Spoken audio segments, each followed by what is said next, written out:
what they hid from you. In 1916, two diplomats drew a line on a map with a pencil. That line created Iraq, Syria, Jordan, Lebanon, and 100 years of war. They had never been to the Middle East, they didn't speak Arabic, and yet their mistake is why millions are still dying today. In the next 7 minutes, I'm going to show you how one map drawn in London and Paris in 1916 still controls war, politics, and poverty in the Middle East today. If you don't understand why Iraq and Syria are unstable, you will after this video, and it will change how you watch the news every day. Section 1. War and Agreements. In 1914, World War I had begun. The Ottoman Empire was allied with Germany. France and Britain knew that if the Ottomans lost, they would split their lands. That's why in 1916, Mark Sykes from Britain and François-Georges Picot from France met in London. No Arabs were in the room, no locals, just two white men and one pencil. They divided the Middle East like it was a cake. Britain took Iraq and Transjordan, France took Syria and Lebanon. They looked at mountains, rivers and deserts and said, this is yours, that is mine. They didn't look at the people, the tribes or the cultures living there. Section 2. The problem with the map. This is where the problem started. Their lines cut through ethnic groups and religions that should never have been forced together. Kurds, Shias, Sunnis, Christians, all pushed into one country by force.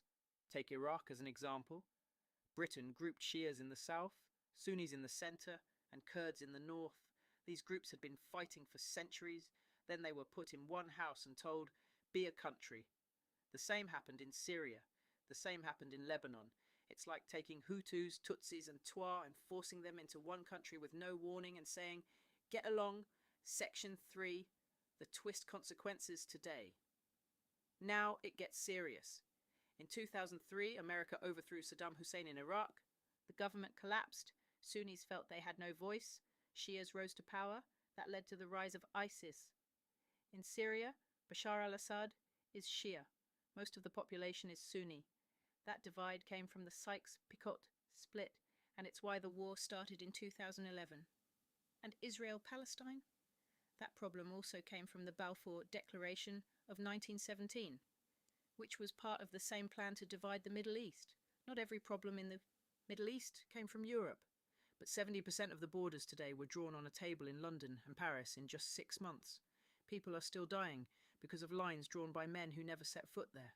That's why when someone tells you the Middle East is naturally a place of conflict, they don't know what they're talking about. The real place of conflict is the map drawn in Europe in 1916. Until those borders change, or people accept them, the Middle East will keep fighting. If you're hearing this for the first time, you're not alone. Most schools don't teach this. If you want to understand how the world really works, hit subscribe. Next week, we'll cover how France still controls 14 African countries.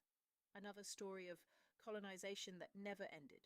What do you think about Sykes-Picot? Tell me in the comments. Money doesn't teach history.